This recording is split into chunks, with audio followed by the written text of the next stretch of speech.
Whoa, buddy. Put that thing back in its holster. We haven't gone anywhere. I don't understand. Check out the MichaelDukesShow.com for information on how to get access to the podcast.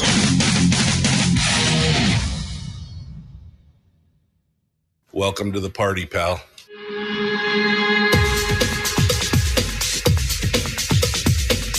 The Michael Dukes Show. The greed and the entitlement is astounding to me. What more could you want from a low-budget radio program?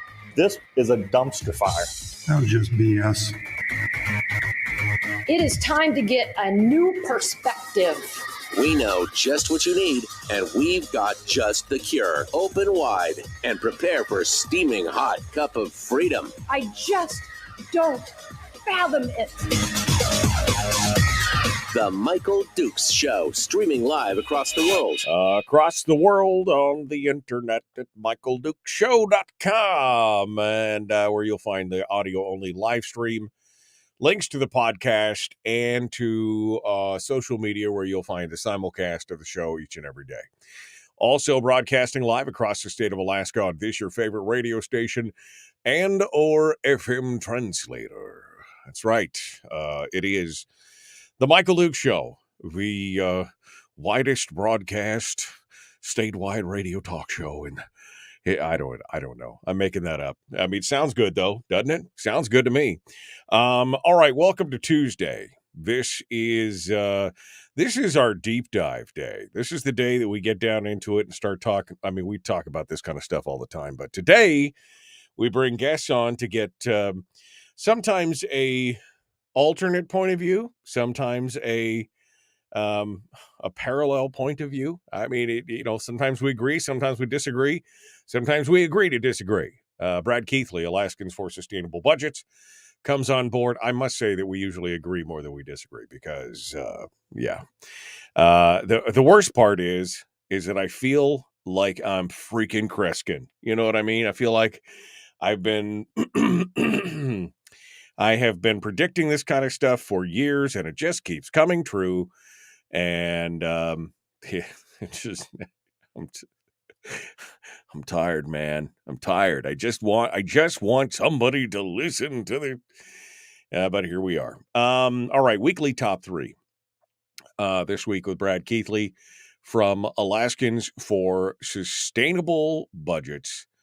And we've got some topics today, including what the governor's special session call needs to include, because it's important. The language of what is included in the call is important because it limits and directs the conversation for those discussions. So that's important.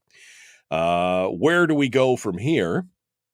How the House majority really needs to circle the wagons and gather around. I mean, circle the wagons and not shoot inward, right? I mean, because that historically is a classic Republican, a little less well known than never start a land war in Asia. But the second one is classic, don't circle the wagons and shoot inward. But they really need to get their poop in a group on this one. And hold strong and hold fast. And finally, how Alaska is still in many ways a colony. That is the weekly top three topics for today. And I'm going to let Brad explain all those because, anyway, we're going to talk about it. It's going to be an interesting discussion. All right. So we got it. Did I see the plug by AFP, Americans for Prosperity, for Bert Stedman? No, I didn't see that. Okay. Send it to me. Somebody in the chat room just said that there was a plug by Americans for Prosperity for Bert Stedman, of all people. That guy, not one of my favorite people. Let's just put it that way. But he doesn't care because he knows better than us how we should be doing pretty much everything. So it's okay. All right. Sorry. Got distracted. Squirrel. Let's go over and then say in hour 2, we'll be joined by Chris Story, the man from Homer. He's going to come on board and share with us his thoughts on something. I don't know what. He never lets me know. I mean, sometimes he'll text me in the hour 1 so I know what the hour 2 topic is, but he never lets me know. He always keeps me guessing. That's one of the things I like about him. He always keeps me guessing. It will be some form of betterment. It will be some form of of positivity and life coaching. How do we get better? How do we live better? How do we feel better? There's some definite crises in America today, and people are angry and they're lonely and they're depressed and they're sad and they're confused and there's all kinds of stuff. And that's why we need to have things like we have with Chris Story, because he helps us stay on track. We like that.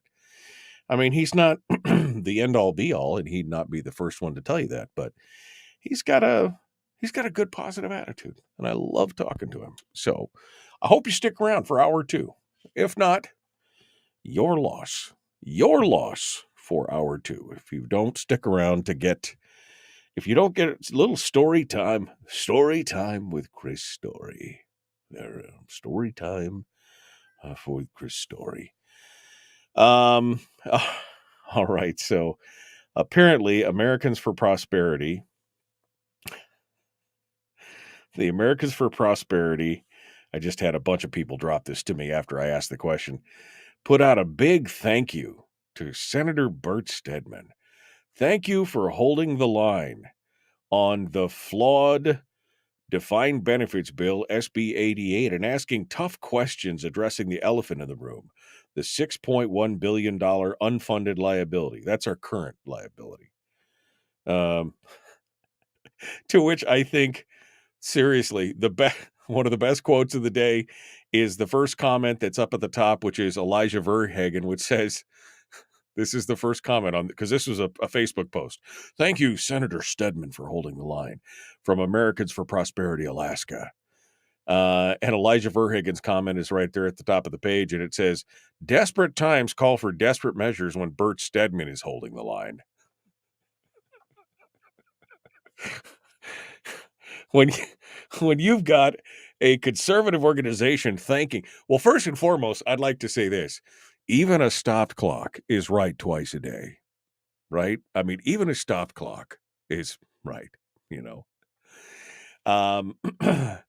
But and I called it out when he was the one that was being quoted asking the hard questions. I said, hey, good for him. And I said, you gotta give praise where praise is due. He did do that. But then he turned around and stuck it in and broke it off on the rest of Alaskans by basically submarining the entire legislative process and trying to fold and spindle the legislature to his will. I mean, I just figured that if his mustache was less walrusy and more curly like mine, he'd be twirling his mustache in the corner the whole time, cackling to himself about how he's got the whole thing in the palm of his hand. I mean, that's what it's just, that is that, and by the way, what's going on with Americans for Prosperity, Alaska? I didn't always agree with Bernadette Wilson, but boy, she got the sack just out of the blue, and now they're supporting Bert Stedman. I've got questions. I've got questions. If they're praising Bert Stedman and firing Bernadette, well, I mean, I'm wondering what's going on. This is, well, we'll see what happens. I mean, the comments in this, quote, I can't even read the comments on this post for Americans for Prosperity, Alaska, because they're vicious. They're like, now hold the line on no new taxes, full PFD, and stop the spending spree. I mean, it's just more like that. It's just more of the same over and over and over again. Oh, well, I mean, I just, his constituents keep sending him back, and I have a feeling that based on what's happening down there in Seattle North. I'm sorry, Sitka. It would be, they're just going to keep sending him back until he can't get out of his house anymore. They're just going to love it. They apparently just love him to death. And he is the bane of existence of most everything that's been going on. I have to give a little praise where praise is due as well, not just to, because Bert Stedman did stand up against defined benefits. There is that, although I don't know if I'd take out a big ad on it. But I will say credit is where credit's due. Yesterday, I was talking about how James Brooks was pointing out, kind of the sneaky, backhanded, political wrangling that was going on by Stedman and company in the Senate. Well, I don't know if somebody was listening to me and talked to Ira Samuels over at the ADN, but her latest piece that came out yesterday talking about the continuing hold on the budget had a little bit more strident tone today. And she talks a lot about how this is very unusual, what's going on in the legislature, that this is not business as usual. If they're trying to pass this off as this is all going to be the House's fault because we did the right thing, which I think is kind of what they wanted to do, hoping that the news media would aid and abet them, that may not be coming down. Ira Samuels wrote this piece, Senate continues to hold budget in an effort to mount pressure on the House to agree to a smaller dividend. And they go on to say, she goes on to say, rather than passing their spending plan to the House earlier in the session, Senate majority leaders have elected to stall the process until the last possible day. Senate Finance Co-Chair Bert Stedman, a Sitka Republican, said Monday the Senate will still, that the Senate is still trying to work out an arrangement with the House. She goes on to talk about that traditionally the Senate would pass a budget to the House with enough time for them to consider the plan and decide whether or not to accept. The House has not accepted a Senate budget bill in more than 40 years, longer than some legislators have been alive. But this year, the Senate has waited to send their proposal for so long that there's no time for a traditional conference committee where both members typically meet to iron out the differences. Instead, the Senate has attempted to hold closed-door negotiations with the House to find ways to appease House members sufficiently that they will agree to the Senate bill without drawing from savings. But those negotiations, even as they continued Monday, did not appear to yield any progress, with House members showing no interest in agreeing to the plan. We're talking, and we continue to talk. They have some unrealistic expectations on the dividend, said Senate President Gary Stevens. It's really an odd thing right now. We keep talking about this, and we can't seem to make any progress. That's what happens when you stab people right in front of their face. Boy, I don't understand why you don't have any interest in negotiating with us. Since we told you we wouldn't turducken it, since we told you that we'd work with you on the process and everything else, and then you held it to the last minute, and I don't understand why you're upset. I just don't understand why you're upset. And then Ira Samuel goes for the kill. A peace offering from the Senate in the form of a budget provision that would increase the dividend size if oil prices significantly or sufficiently rose, growing state coffers, did not appear to sway the House. Well, first, way to sell that one, undersell that one, Iris, because it wasn't just if oil prices sufficiently rose. It had a poison pill in it. You had to put money in the thing. You had to find new forms of revenue. Of course, it didn't sway the House because it was bourgeois from the beginning. That whole thing was just That was just BS. from the very beginning. Of course it didn't sway the House members. And then yesterday, some of the minority members said, well, okay, we're working on the budget. We might as well put some votes out there to, eliminate the crony capitalism to the tourism industry, $5 million to a couple different industries. That failed. Some other cost-cutting measures failed. During budget deliberations Monday, a proposed amendment in the Senate that would have increased the Senate's proposed dividend to match the House failed 5-15. And the bipartisan Senate majority rejected more than 20 amendments brought by conservative Republicans in the minority. Rob Myers was in there just making hay while the sun shines. But by the end of the hours-long floor session, its budget had remained largely unchanged and still included a $1,300 dividend, not the normal $2,700 dividend. So, I mean, it's just, I'm just gonna stop, because at this point, I just want to smack the hell out of somebody. I cannot believe that this is where we're at right now.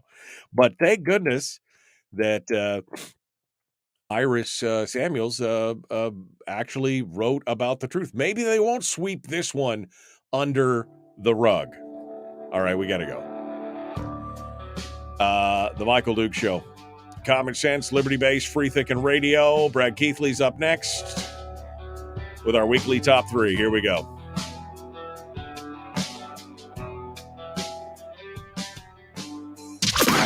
Streaming live every weekday morning on Facebook Live and MichaelDukesShow.com.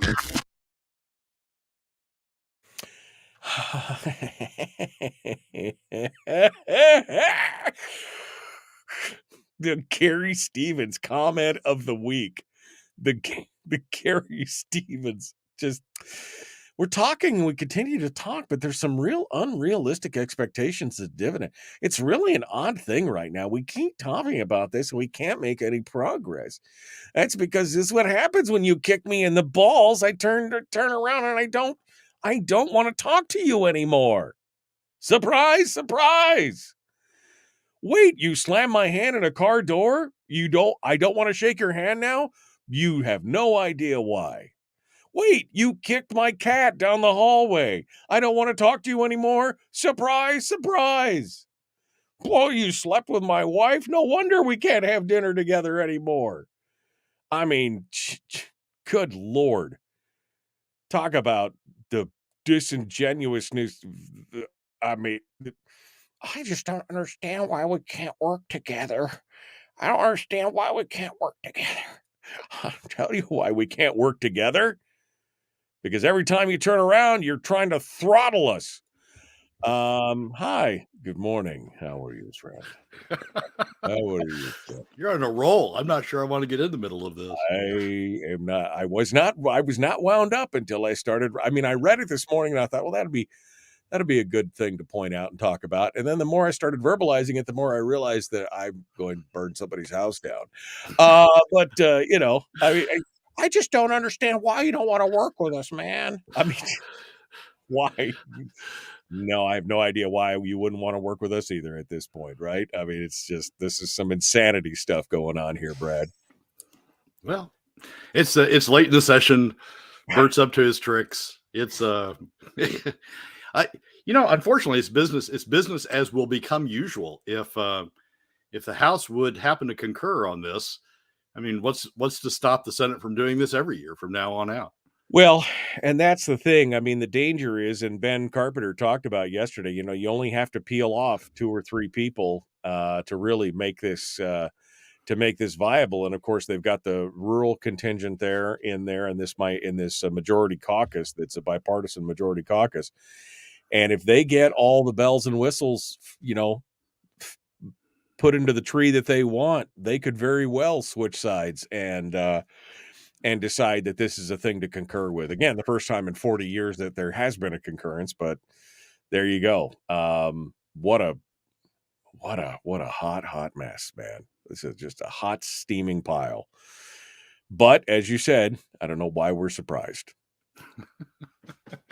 Well, it is David Eastman in 2017, I guess, had a great statement, which was that 2018, maybe it was, that, once we started cutting the PFD, we would never stop doing it. The legislature would never stop doing it. Once it figured out it had the ability to do that and fill in the nooks and crannies of its budget that way, we'd never stop doing it. And I thought, no, this is a 1-year thing. We'll get back to regular order. And we never have. And so you can sort of see the same thing now with this approach by the Senate to hold on to the budget till the end and, and flex its power and essentially, try to flake off enough House members to concur with what the Senate's doing. And, once we go down this road, I'm not sure we ever go back because, the Senate will have asserted its supreme power, its ability to hang on to these things. And, why would it go back to where it was before? Well, and it's essentially turned some of the House members were talking yesterday, and I got a bunch of messages about it, but it essentially turns the 40-member House of Representatives into an advisory committee. They don't get a chance to participate in this whole committee process and everything. I mean, for nothing other than that, these members should not give in to this kind of blackmail, because for nothing other than that, like you said, it could change the whole dynamic moving forward. You would lose your ability to have a conference committee if you knew they would always peel off. Kevin says, same thing happened in 2011. Same Senate president, same finance co-chairs, SSDD. Same stuff, different day. That's exactly kind of what's going on here. All right, Brad, hold the line. Here we go. The Michael Duke Show, common sense, liberty-based, free-thinking radio. Like it, share, like it, follow. Oh, man, blood pressure is up this morning. Let's get going on. Here we go. Let's do it.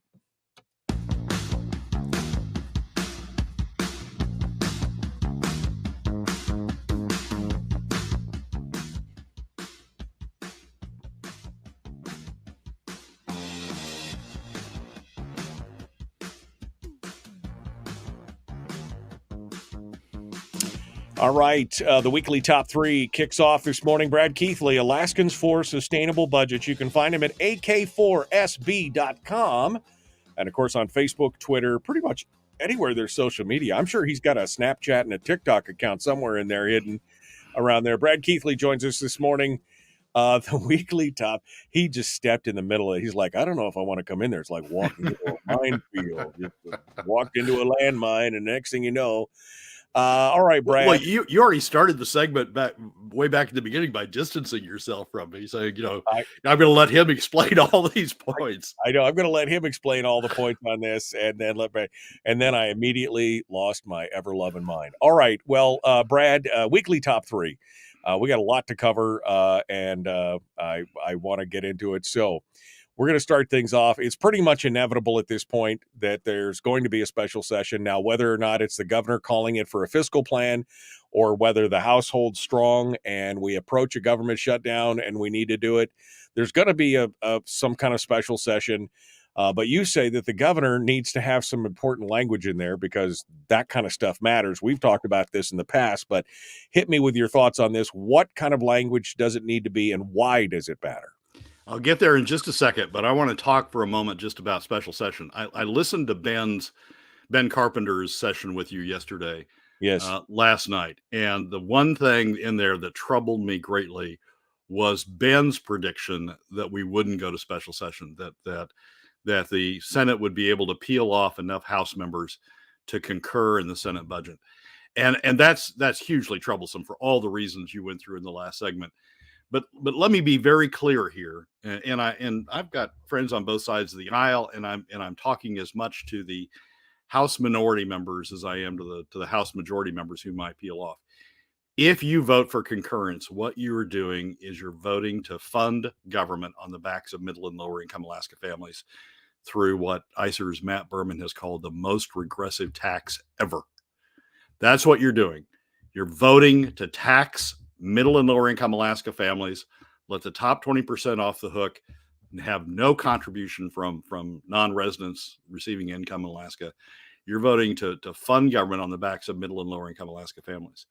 And for those in the minority that talk a lot about, I'm here for working Alaska families, I'm going to stand up. I ran to stand up for working Alaska families. You are doing the exact opposite by concurring with the Senate's budget. The Senate's budget is a top 20% driven. We don't have to pay. We're going to force middle and lower income Alaska families to pay for this budget. It's a top 20% driven budget, and you're just buying in to the most regressive tax ever if you vote for concurrence. Now, and you're giving in, and as we were talking about in the break, you're giving in to blackmail. You will set a precedent to where this will happen moving forward. There will be because Stedman has shown that once he finds a tactic that works, he uses it every time. And this is what will happen every time. The Senate will hold on to their budget until the last 2 or 3 days of the session, drop it on you and say, take it or leave it. And people will cave every time. And the House of Representatives will no longer be a representative body. It will be basically a rubber stamp, or as they're saying now, a 40-member advisory committee. That's it. They won't get a choice, because once he finds it, he'll use that forever. And as Rob Myers pointed out yesterday through his proposed amendments to strip out the crony capitalist stuff, the stuff where, it's just we're giving government money to private industry. So we're picking winners and losers by giving money to private industry. So private industry doesn't have to raise it from the private sector. They just, as long as they can convince, 21 plus 11 plus 1, then they're in heaven. We also will be giving in, the House also will be giving in to a budget set by crony capitalists that's full of crony capitalism and full of government picking winners and losers, right, in the private sector. So it's just, we've got two bodies in the legislature for a reason. The Constitution sets up two bodies in the legislature for a reason. Nebraska has a unicameral legislature. That's fine. That for their reasons and for their history, that works for them. But Alaska has two bodies, two co-equal bodies, and for the House to bend over and follow the Senate's crony capitalist, top 20% driven, take it out of the hides of middle and lower income Alaska families' budget. I just think it's just it would be a horrible mistake. So let's hope it doesn't happen. Let's hope Ben's wrong. Let's hope Ben's. We can always pray, but he's down there in the trenches. He may have a better view from there, but let's hope that he's wrong. All right. So what needs to be in the governor's call? If the governor calls the special session, which appears likely, it would take the legislature 2/3 of both bodies to call themselves back into session. If the governor calls it into special session, he sets the agenda.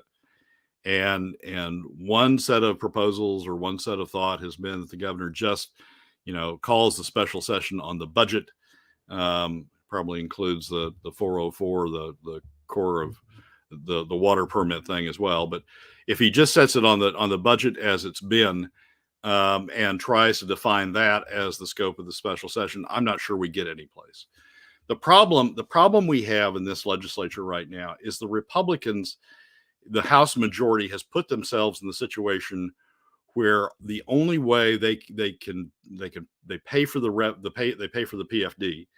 The only way they get the revenues to pay for the PFD is through draining savings, essentially taxing future Alaskan generations, and letting this generation off the hook entirely. The way the Republicans get some balance in the way the House majority gets some balance in this process is to work on revenue measures and to say, look, we're not going to drain and to have some vision that says we're not going to drain savings forever. We don't have enough savings to drain forever, but we're not going to drain savings forever. We've got these revenue measures that we're working on. We're going to advance that are going to offset some of the costs of government and have the current generation pay for some of the costs of government. So it's to get the leverage they need, I think, to get the Senate to move on, or to create a process to get the Senate to move on the dividend. I think the Republicans have to be making progress on some revenue measures. Ben's got a revenue measure in House Ways and Means. The sales tax, not perfect, as you and I have talked about before, but at least it's a revenue measure in House Ways and Means. It's a way of fixing this. The Senate's got a revenue measure in terms of the Hill Corp, in terms of oil taxes generally, but specifically in terms of the Hill Corp, closing the Hill Corp loophole. And I think we need to have that as part of the discussion in the special session, as part of the progress that can be made in the special session to get toward a balance on the PFD.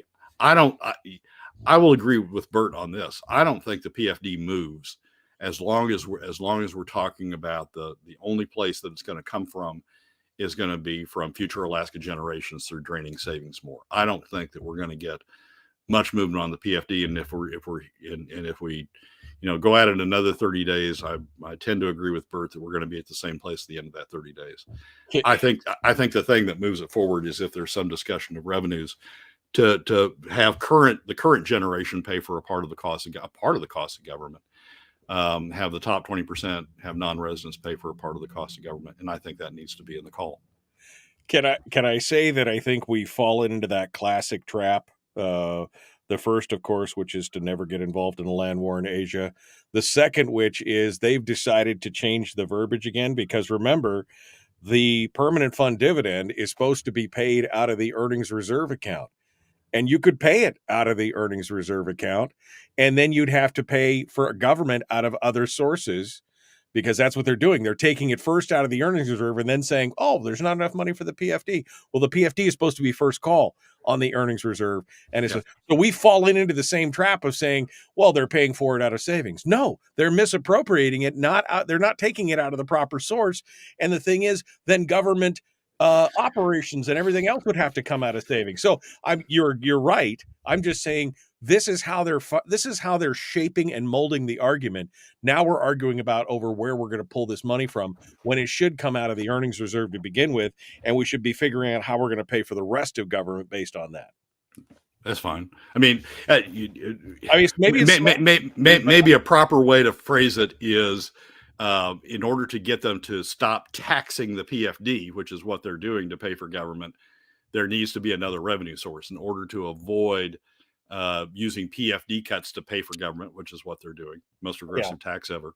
In order to get them to avoid doing that, there needs to be a substitute revenue source. Yeah, no.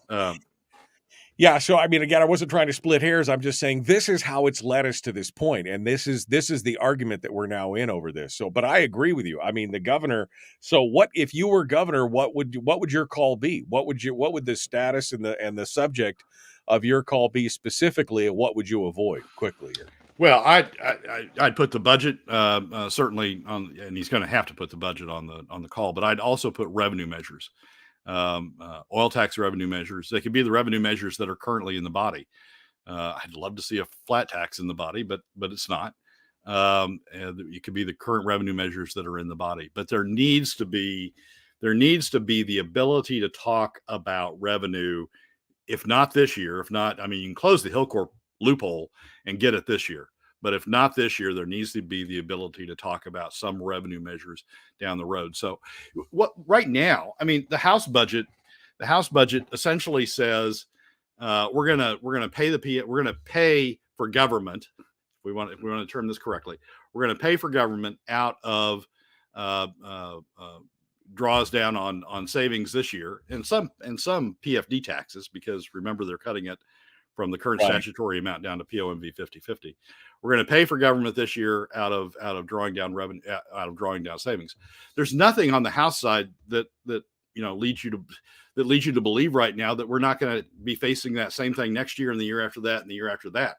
That's the problem with the House approach. It's not necessarily the drawdown this year. It's that there's no end in sight to the need for a drawdown, and so you got to draw the line. You got to draw the line someplace. And so if I were the governor, I would include the budget certainly on the call, but I'd also include the revenue measures currently in both bodies, all the revenue measures to give maximum flexibility in both bodies. And if the governor wanted to finally come up with this, instead of waiting for Godot never to come, the governor finally wanted to contribute his proposed sales tax to it, that'd be great too. Let's see what it is. Let's see where it varies from what Ben's proposed. But there needs to be revenue measures on the call, or else we've just locked in on this butting heads throughout the next 30 days or whatever the special session is. Quickly, because we're up against the break, but what about calling a special session specifically to create a fiscal plan that includes all those things? I mean, should it be, the title of it be finding a long-term fiscal plan, or I mean, what say you real quickly on that? Well, we're probably talking about two special sessions. We got to get the FY24 budget done. Yeah. And so, if you wanted to try to throw in the long-term fiscal plan, that'd be great, but that's probably better set aside for That's something another one later in the year. All right, give us a 30-second tease here of number 2. Where do we go from here? Brad, hit it. Well, we're starting to talk about it. It's sort of a smooth transition from one to the other. Where do we go from here? What's the legislature got to do? What to progress this process forward? What's the House got to do specifically to progress this process forward? What's the Senate got to do to progress this process forward? We're going to talk a little bit about where we go from here. The Michael Duke Show, common sense, liberty-based, free-thinking radio. Brad Keithley, Alaskans for Sustainable Budgets, our guest. We'll be back with more right after this.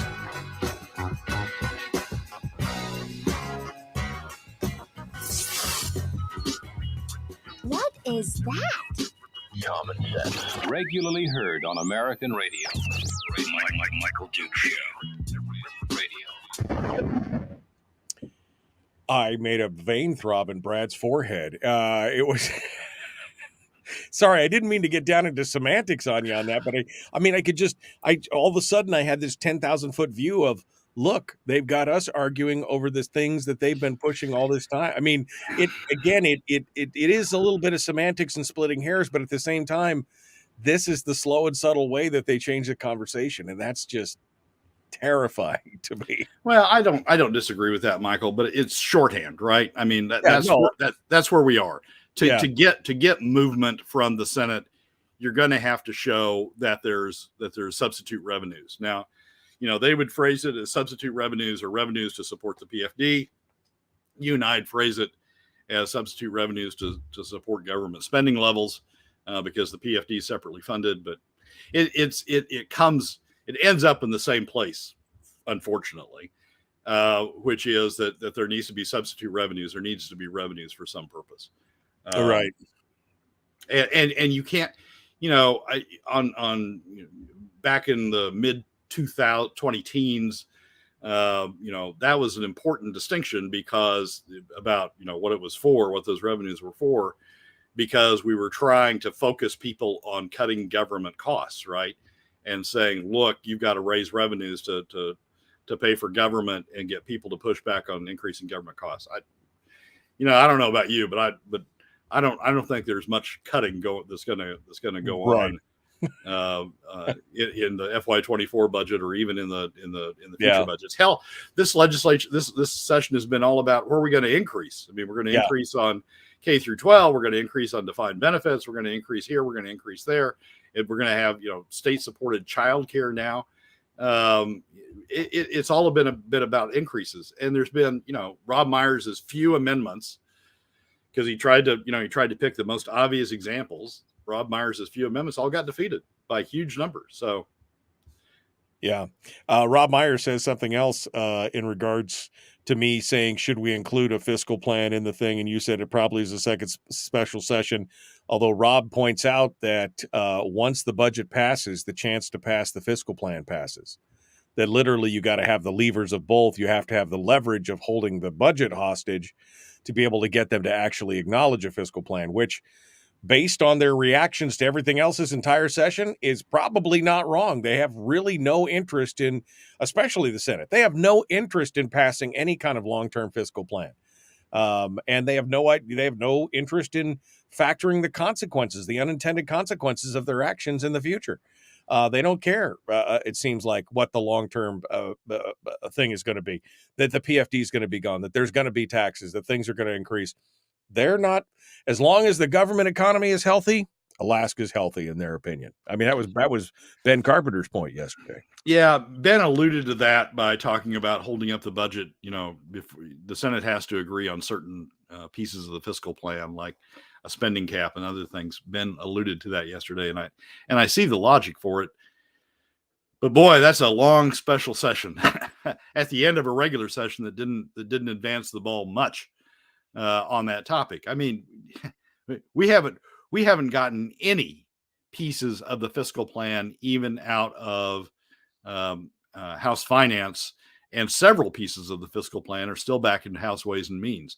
So you're talking about a special session that you would then say has to go from 0 to 100 in 30 days. 30 days that's coinciding with everybody and all the tourists coming into judo and all the disruption that creates, going from 0 to 130 days when we couldn't get it done in 120 days. So you couldn't even get the ball advanced out of one body in 120 days. So it's asking a lot.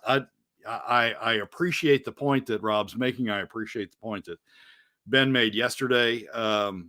But we better be prepared to be here for a while if that's the process we're going to go through. And then Gary in the chat room makes a comment, which I think is probably indicative of many Republicans who are probably closer to the top 20% and who don't really understand the genesis of the PFD itself. He said, how did Alaskans live before the PFD is around? Did everyone live in homeless camps and eat in food lines? I'm sure people survived just fine. However, most did not buy a new ATV or car every year like they did after the start of the PFD. Just getting rid of the PFD once and for all and right into the law, the budget could never grow over the annual amount of those earnings. Populations have been falling year after year, the size of the budget, yada, yada, yada. Basically saying, I'll just give up the PFD and it'll be fine. Which, first of all, I'll tell you right now, I've never bought an ATV or a new car every year when I got my PFD. My PFD paid for heating oil. It paid for food. It paid for new tires for my car. It helped me pay off my house or pay out down payment on my house. That's a ridiculous statement in that regard. I don't think we should give it up. It's a caricature of what the PFD is used for, and people in the top 20% use that point to try to belittle the PFD. But Michael, you're much more representative of what people use the PFD for. Absolutely. All right, we're 8 seconds away, Brad. I'll let you can comment on it if you want. Here we go. The Michael Duke Show, Common Sense Radio. The Michael Duke Show. Not your daddy. Wait, sorry. Not your daddy? Ooh, not your daddy's talk radio. Whew. I was scared for a second. Thought we were going down. Here's Michael Dukes and the show. Not your daddy. No, I'm not your dad. No, that would make me your daddy. No, wait a minute. All right, it's not your daddy's talk radio. The Michael Duke Show. Brad Keithley is our guest. I'm not his daddy either. All right, fine. We're ready to go. We're getting into the second of the weekly top three, which is where do we go from here? That was a very interesting comment. Maybe I guess we'll get to it in the break or whatever. But Brad, I'll let you take the floor. Number two, where are we at? Well, the House has to work through its fiscal plan. I mean, the disarray in the House is disappointing and really undermining the House's position on the PFD because they've got no substitute revenues. I mean, to sustain the PFD, whether you characterize it as paying for the PFD or paying for government in lieu of PFD taxes on the PFD, one way or another, we've got to come up with a substitute source of revenue. And for the House's position, both this year, frankly, I think, and long term, the House has got to come up with a credible position on what we're going to do if we stop, relying on PFD cuts, if we stop relying on PFD taxes going forward.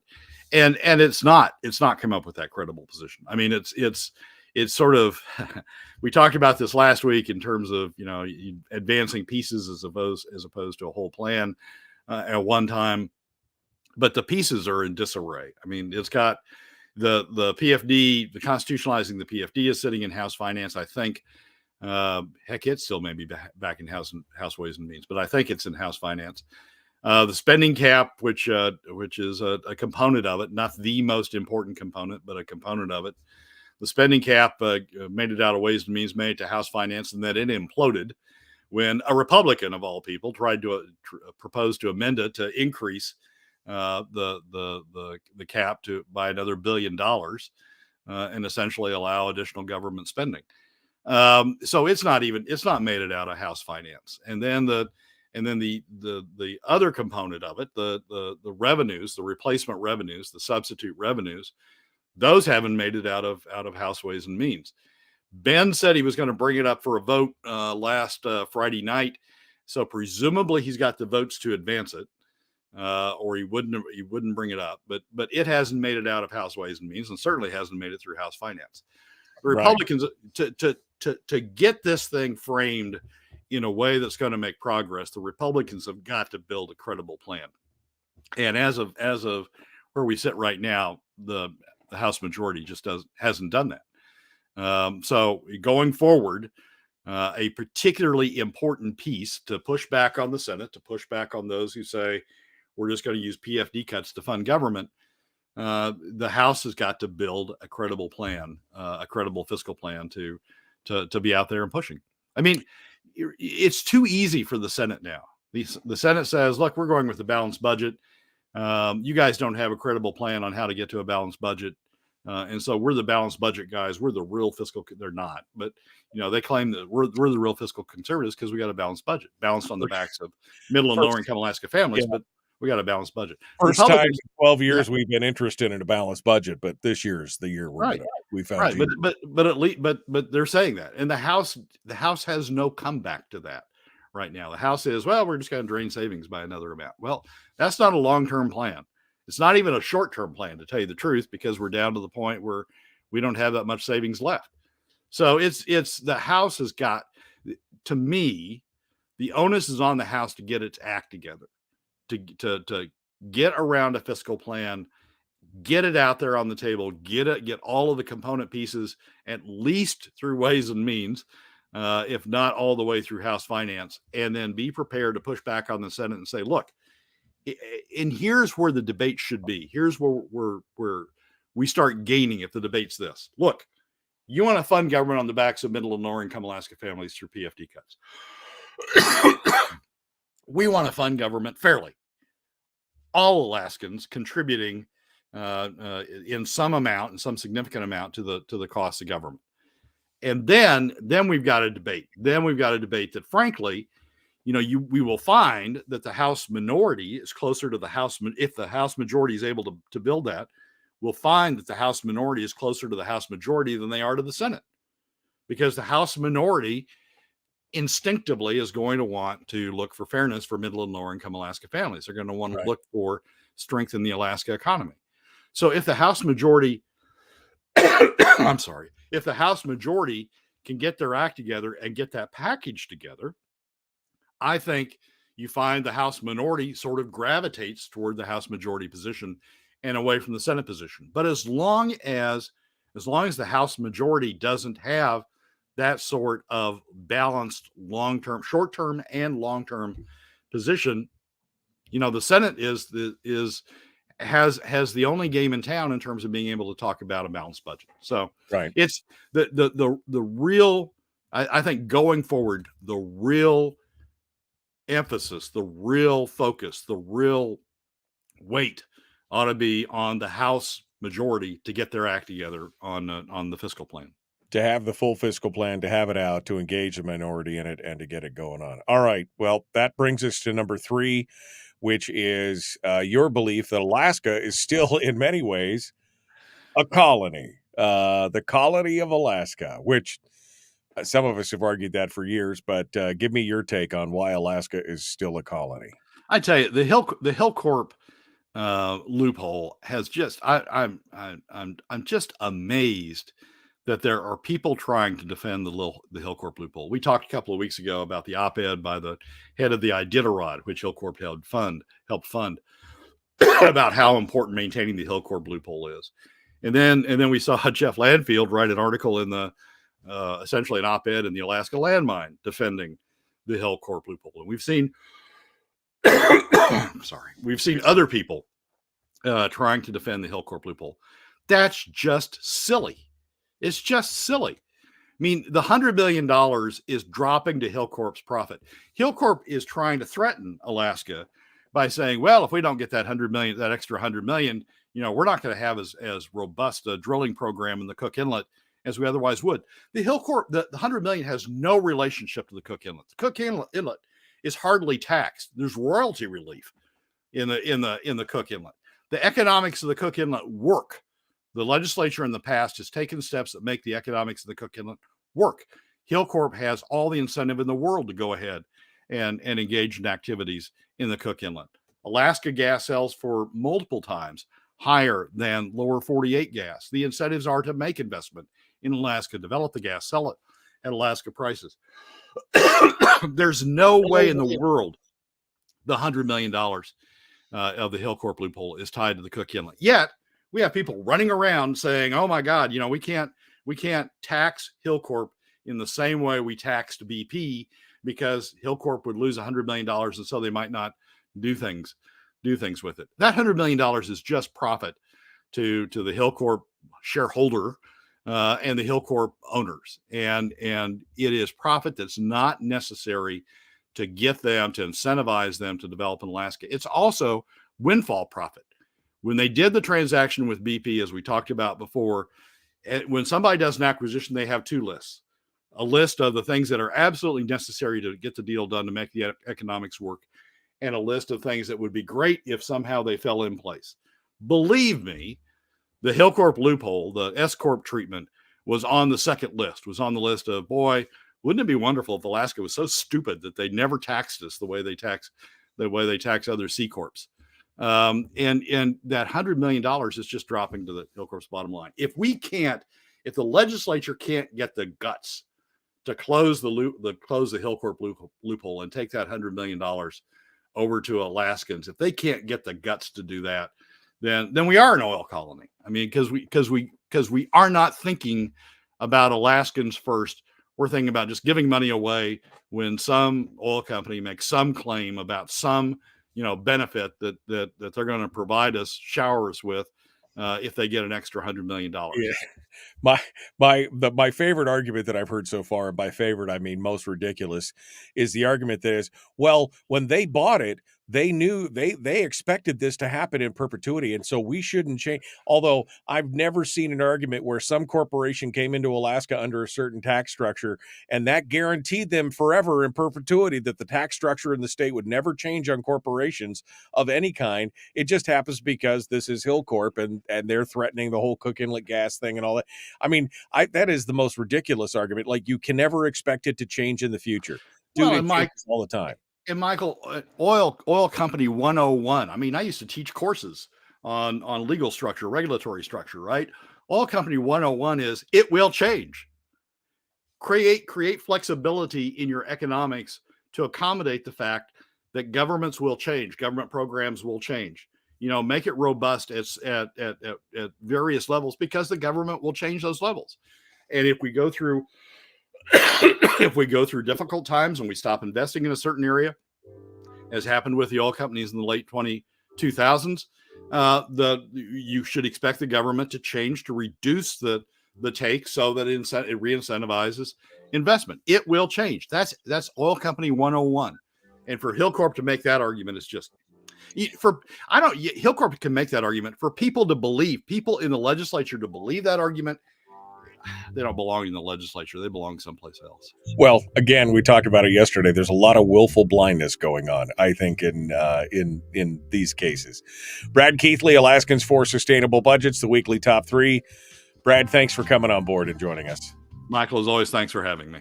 Folks, we're out of time for this hour. We got more coming on. The Michael Duke Show, common sense, liberty-based, free thinking radio. Back with more after this.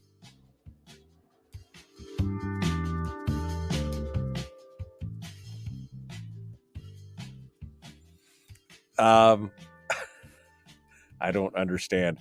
Sherry just says, Brad, honestly, just wow. Hillcorp is doing the dirty work for Alaskans. Who do you suggest monetizing Alaskan oil and gas? Hillcorp will continue doing it, Sherry. We don't need to pay them an extra $100 million to do it. They will do it based upon the economics of SB 21 that we passed in 2013. Yeah. We're giving them $100 million simply because of the way that their corporation is organized. Right. And if you want to give them $100 million, give them $100 million out of your pocket. Right. Don't give them $100 million out of middle and lower income Alaska families who are bearing the costs as a result of the deeper PFD cuts that we're making in order to fund that $100 million that Hillcorp otherwise should be paying. Right. Brian said, it's a sad day. Harold isn't here to hear that last statement from Brad, where if you can't find $100 million cut from Hillcorp, then, I mean, that's the thing. I mean, this is an oil and gas guy talking, saying this should be expected. This is not I mean, they can cry and whine all they want, but you can guarantee it's factored into their plan somewhere.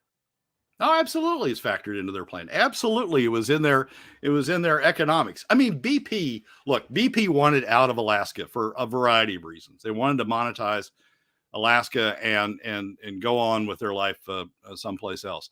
They were, talk about round heels. We've talked about the governor having round heels and just giving and giving and giving. BP was giving and giving and giving. I mean, Hillcorp couldn't come up with enough things to ask from BP to get BP out of here fast enough. So that $100 million, Michael, clearly is a windfall to Hillcorp. Now they're trying to justify it, and they're trying to make defenses, and they're trying to threaten, if they'll shut down the Cook Inlet or shut down their exploration program or whatever they're threatening to do if they don't get that extra $100 million. But come on, it's $100 million that BP was paying that the other majors on the slope are paying, and that Hillcorp is getting simply because of its different corporate structure. The reason you don't tax S corps in most jurisdictions is because it's a flow through. The profits flow through the S corp to the individual owners, and then the individual owners pay taxes on it at the individual level. Well, what's happening in Alaska, and that's historically, I mean, S corps were created back when we still had income taxes. That's historically the reason that you have that in Alaska. So it flows through and is taxed at the individual level. Well, we're not taxing Hillcorp at the individual level either. I mean, we don't have an income tax on the owners of Hillcorp. So they're getting this tax free. And it's that $100 million tax free. $100 million in revenue tax free. And it is just ludicrous to think that is motivating their behavior in any way other than to, making them have to make more bank trips to go cash the $100 million, put the $100 million in their banks. Sherry, I'm sorry. I'd like you, you and Tom are friends. We've agreed on a lot of things, but that's just stupid. I mean, that's just stupid to think that $100 million is due Hillcorp because they get their hands dirty. They'll still be here. They aren't going anyplace. They're making a heck of a lot of money out of Alaska the way it is. And the $100 million is just free money that we're giving them, as opposed to being able to distribute it to middle and lower income Alaska families through PFDs. And I will remind people like Sherry that the proviso in the Constitution says that the resources in Alaska must be developed to the maximum benefit of the people. And that is a finite resource that they're extracting. I mean, there's only so much of it. So we need to get the maximum benefit to the people in any way possible. And that includes in making it an equitable tax structure. If another company came in and bought a similar project, but it was a C Corp, it'd pay $100 million more. So, I mean, I agree that we should be getting the maximum that we can for our oil in every way. I don't think it's the 1.2, 1.3, 1.8 billion dollars that we keep hearing being thrown around. But, $100 million here, $100 million there, pretty soon you're talking about real money. Well, and especially, Michael, since we're, it's not like it's reducing savings or anything.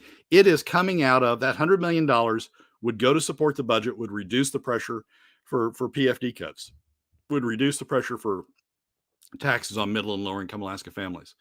So the people who are paying Hillcorp that $100 million, the reason Hillcorp's continuing to get the $100 million is because middle and lower income Alaska families are taking less in terms of PFDs to fund that $100 million that Hillcorp's doing. You take $100 million, you take that $100 million out of Hillcorp, that's not going to affect their decline curve at all in either the Cook Inlet or up on the slope. SB 21 provides more than enough incentives for them to continue to make investments in both locations. Brad Keithley, Alaskans for Sustainable Budgets. I can tell we touched a nerve with some people. How about taxing all S corps? Well, I mean, if there's again special carve outs for oil companies specifically in state code to begin with, and this just would level the playing field in that regard. But all right, we're out of time here with Brad. I mean, you could stay and rant all you want, Brad. No. You want to do it's No. fine. No, Uh, I've said my piece. You've said my piece. He's going to go wet your whistle and get things squared away. All right, Brad. Thank you so much for coming on board today. We appreciate you. Appreciate you being part of it. Thanks so much, Michael. As always, thanks for having me. All right, folks. We got more coming up. The Michael Duke Show continues. It is your home for common sense, liberty-based, free thinking radio. Hour 2 is dead ahead. I know exactly what I'm going to talk about here in a minute. I'm going to go back to what I was ranting about earlier. Here we go. Hour 2 right now.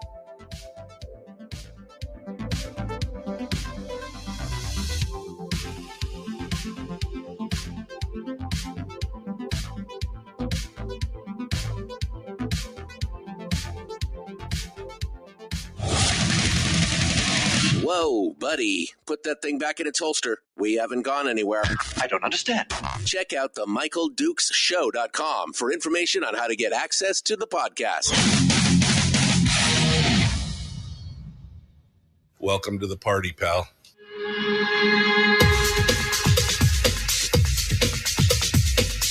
The Michael Dukes Show. The greed and the entitlement is astounding to me. What more could you want from a low-budget radio program?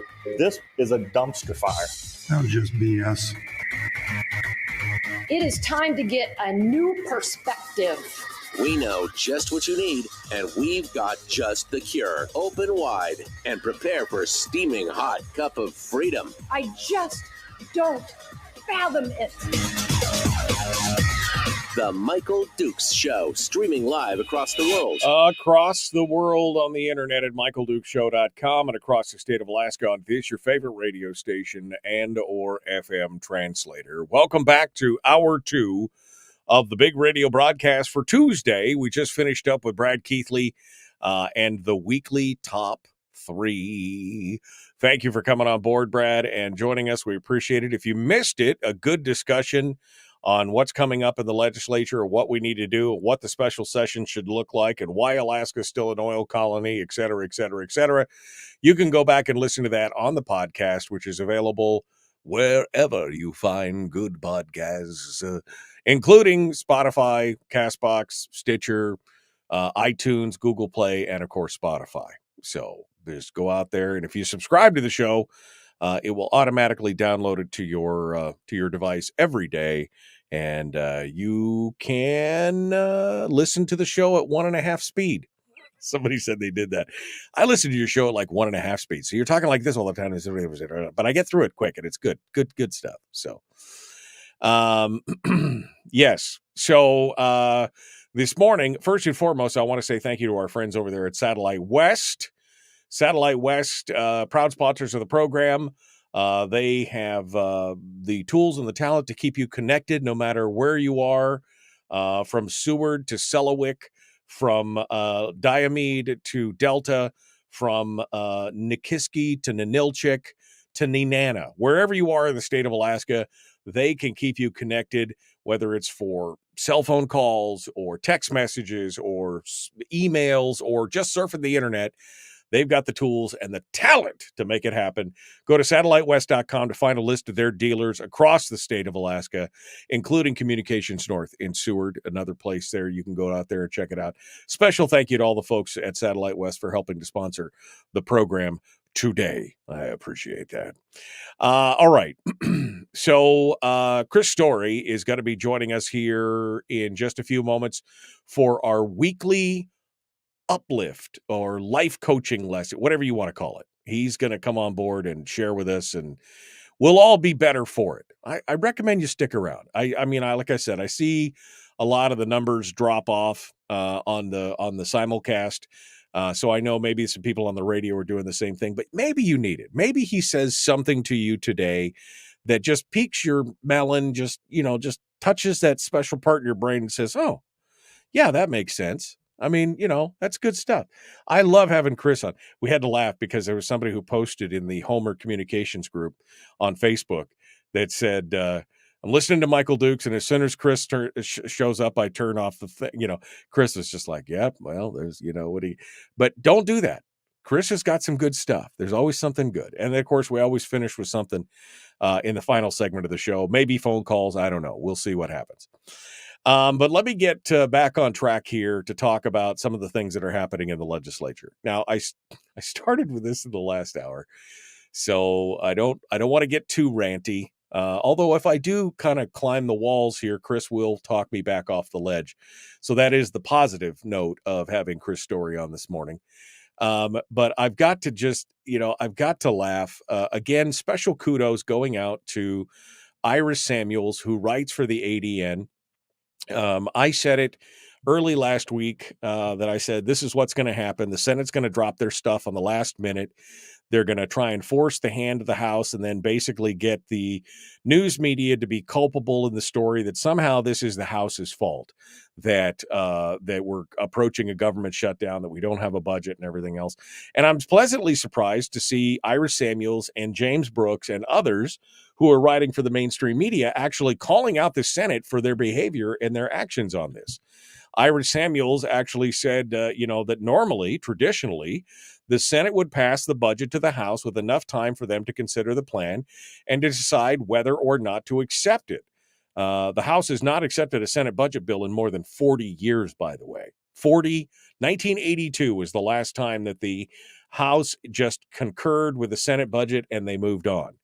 But this year, the Senate has waited to send their proposal for so long that there's no time. They actually have not transmitted the budget to the House. They just said, here's what we've got. And now they're working behind closed doors. But then we go on to hear a quote from Gary Stevens, the Senate president. And this is his quote. Again, I'm going to try to not get too worked up about this because I just get here's Gary Stevens. We're talking and we continue to talk. They have some unrealistic expectations on the dividend.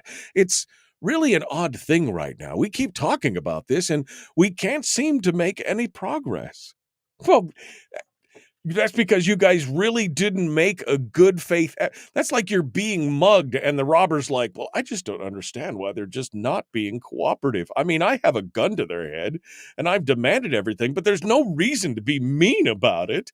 I mean, that's exactly, we're getting mugged by the Senate and they're surprised that we're pissed off about it.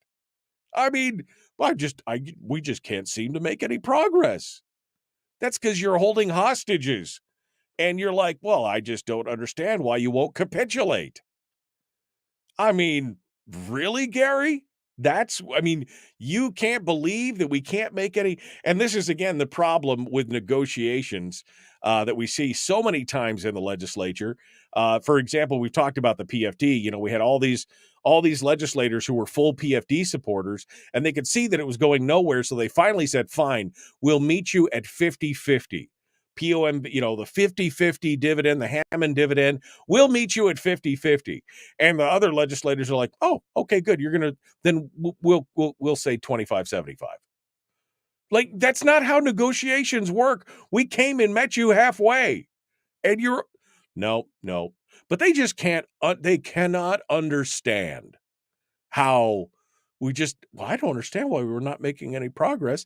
Maybe because you stabbed us in the back. Remember, I didn't bother to go look it up, but there's an article in the ADN that talks about this after the House transmitted their budget to the Senate, which they did on April 17th. They finished their budget, transmitted it to the Senate on April the 17th, and nothing has happened since then. Right?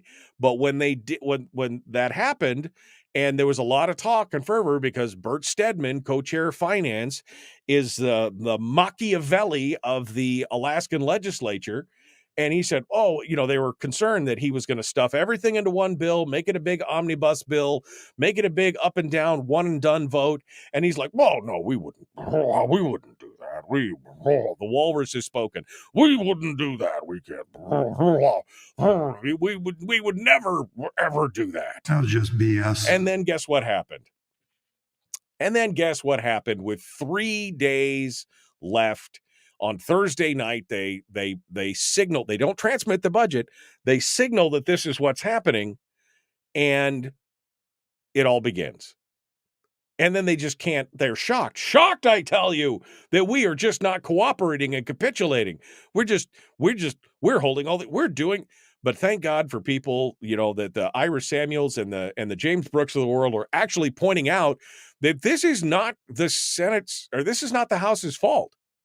The House transmitted, they did their work, they transmitted their bill on the 17th of April, and the Senate has just sat there and done nothing. And so then yesterday, during budget deliberations, there were a bunch of proposed amendments, including one by the House minority that would have increased the Senate's dividend to match the House's figure, because the House wants $2,700 per person. The Senate wants $1,300. That fails on a vote to 5-15. And then the minority went on to continue with 20 amendments, including amendments from Rob Myers, which would have cut the general fund budget for tourism marketing and fish marketing. Each one of those industries, the tour industry and the fishing industry, for marketing because nobody knows about Alaska. We really need to go out there and tell people about Alaska. $5 million each. That's what these industries got. I mean, that is the definition of crony capitalism. And he tried it, and nope, shot him full of holes. Can't pull that off.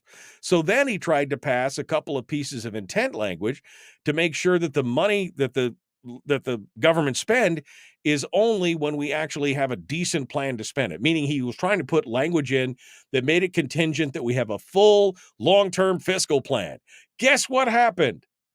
Riddled full of holes, just absolutely massacred. 20 different amendments, not a single one gets across the line. Not a single one. I mean, and again, this is their own, but they have no appetite to actually control the size of scope of government at all. Ben Carpenter was 100% right yesterday. To them, a healthy economy means a healthy government economy. Forget about the private economy. Forget about any of that. As long as the government spend is okay, the economy is Alaska is great. As long as the government's okay, that's exactly where it's at. But shocked, I tell you, that we somehow don't want to be rolled and coerced and mugged by the Senate. And I agree with Brad. If the Senate, if the House majority members, who are, the coalition majority members, and I'm talking specifically now about the 4 rural Democrats who are part of this, if they, and the independent, 3 and 1 independent, if they get rolled on this, if they get enticed by some kind of, we promise to put in millions of dollars for your project if you'll just vote for our thing. If they get bought, this is what you'll see moving forward. You'll see the Senate hold on to that budget till the very last day, every time, and then it'll be whatever they want in it, and it's an up and down, you got to vote for it, turning the House of Representatives into a 40-person advisory committee, not a representative body that actually represents their constituents, who has an equal playing ground. Because what normally happens is the House puts out a budget, the Senate puts out a budget, they create a conference committee with members. Now, there's lots of problems with the conference committee, don't get me wrong, but they're not even pretending. They're not even pretending that stuff matters now. No, you don't get a say on it. No, we're not going to have a conference committee. No, we're not going to. Nope, we're just going to. Nope, it's take it or leave it. And there you go. I just can't understand why they're not happy to deal with this. I just can't understand why they would just, oh God. I mean, this is the game we're playing, folks. This is the game we're playing. And unfortunately, it's this is all going to come to an end. Now, maybe it's in 5 years, maybe even as long as 10 years. But if they keep this ball rolling in this direction, especially if they discover they can use this kind of blackmail against the House and they can do it moving forward, what will the next 5 years budgets look like? What'll happen then? Well, it will just accelerate the timeline to the point where, I mean, it will be no PFD. There will be no, there will be none of this. There will be nothing. It will be nothing but government spend for days on end. The PFD will go away. They'll have to put a tax in, and eventually they'll take on the corpus of the fund on top of it, because that's what they do. I mean, I have literally been talking about this for 20 years. I mean, 20 years I've been saying their whole goal is to get to the corpus of that fund. The POMV SB 26 was the first step. The elimination of the permanent fund dividend is the next step. Instituting some form of taxation is the third step. And eventually they're just going to say, well, we're going to have to overdraw the fund. Sorry. And don't think that 5 percentage points is going to stop them. It's a statute. The 5% limit on the POMV is a statute. They've ignored statute at their will. All right, I'm done. Chris Story's coming up next. The Michael Duke Show, Common Sense Radio.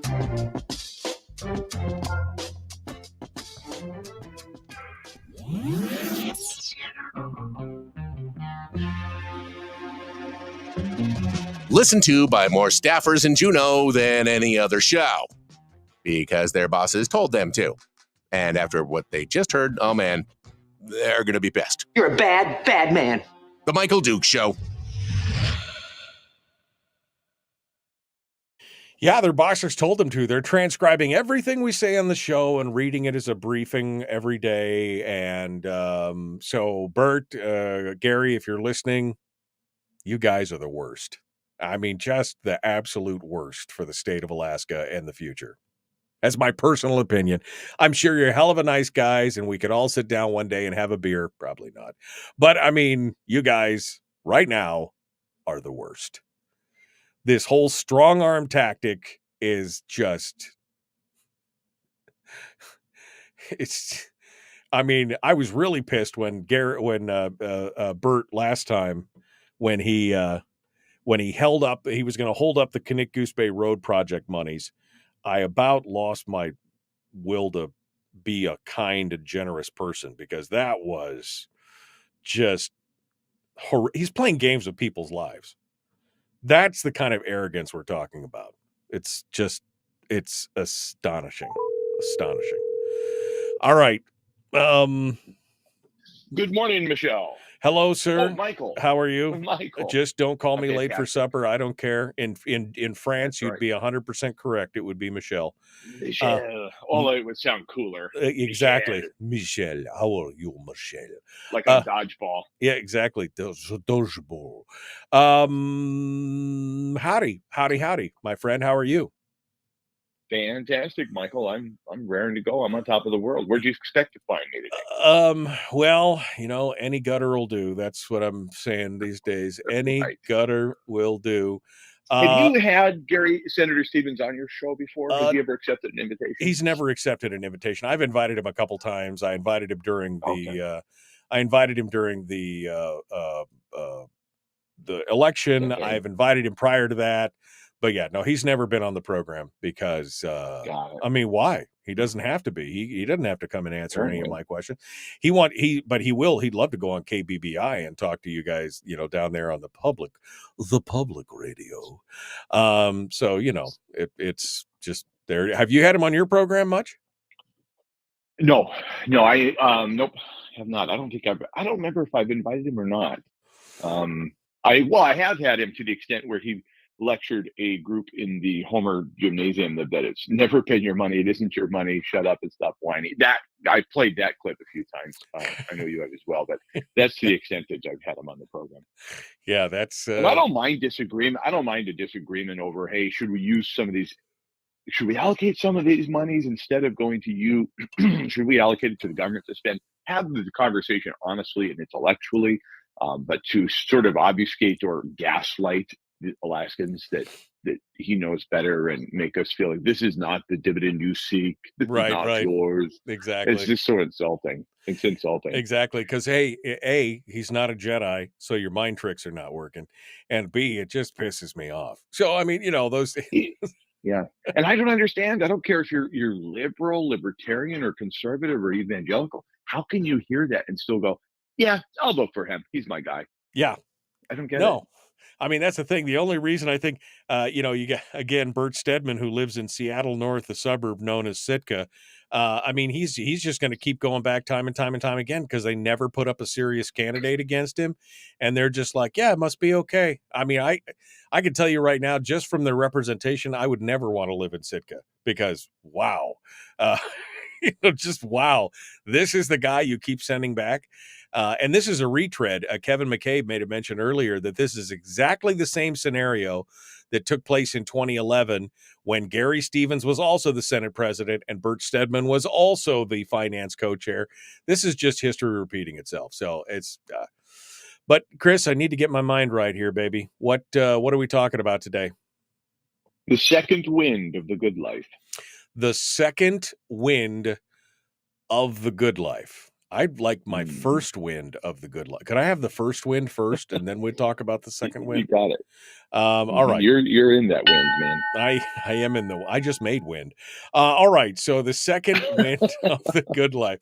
I mean, it's radio. It's not, you can't smell it, so it's fine. Don't worry about it.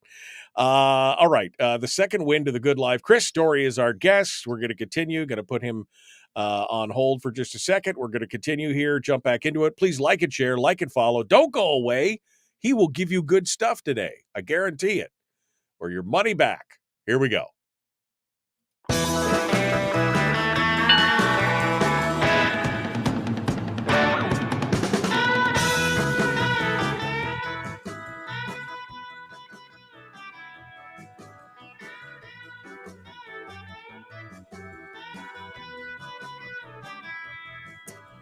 Okay, we're ready to do this thing, the positivity update. That's right, the weekly life coaching lesson, the betterment section of the show. Chris Story, he is an entrepreneur. He's a realtor. He's an author. He's a potter. He is a guru of positivity, the man, the myth, the legend in his own mind, Chris Story. Hello, my friend. How are you doing this morning? Michael, I'm on top of the world. I'm anxious to be here and every Tuesday morning I wake up. Well, I like to wake up every morning, but on Tuesday mornings I wake up with a little extra electricity in my body. I just feel like I'm channeling my Dukes syndrome. That's because your electric blanket is shorting out. That's why you're a little bit more electricity in your body on Tuesday mornings. That and the bed wet. Anyway, the bladder control, the whole thing. Exactly, the whole thing. This is what happens when you get old. All right, so today's topic is going to be the second wind of your best life. Is that right? Did I do that right? I mean, close enough. It doesn't. Potato, good life, best good life, best life. I mean. So today you're going to tell us how to catch. And I just said, I mean, I was being a little facetious, but not too much when I'm just like, man, I want to catch the first wind of the good life or my best life. So, I mean, am I there already? I mean, you're on the outside looking in. Am I in the best? I mean, am I in the first wind of my best life? What is, give me the details here. What are you thinking? Am I on the outside looking in or above you looking down? I don't know, Michael. You potato again. You get to determine that. I feel like I'm above you looking down at 30,000 feet and saying, do you define yourself by what you do?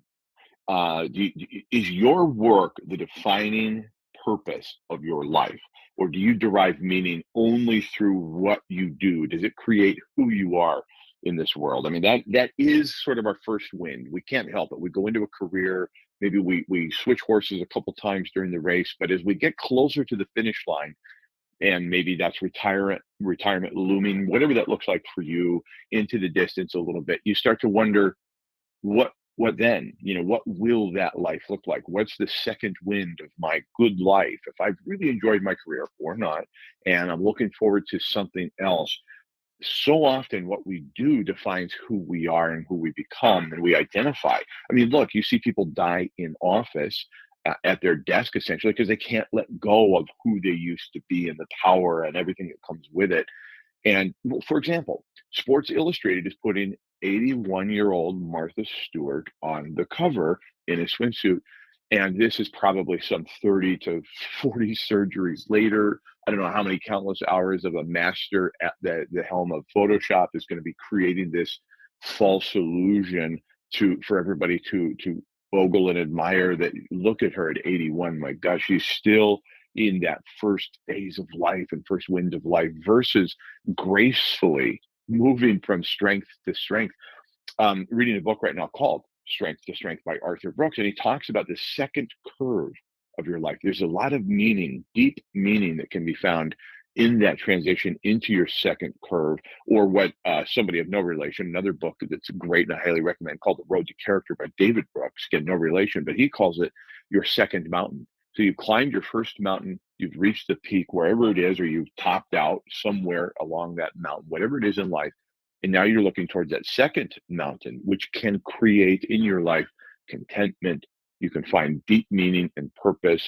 And it might be that just beyond your work, just beyond your career, just beyond your child rearing, and now you have this other opportunity to still contribute and create and do something in and with your life that there's deep meaning in.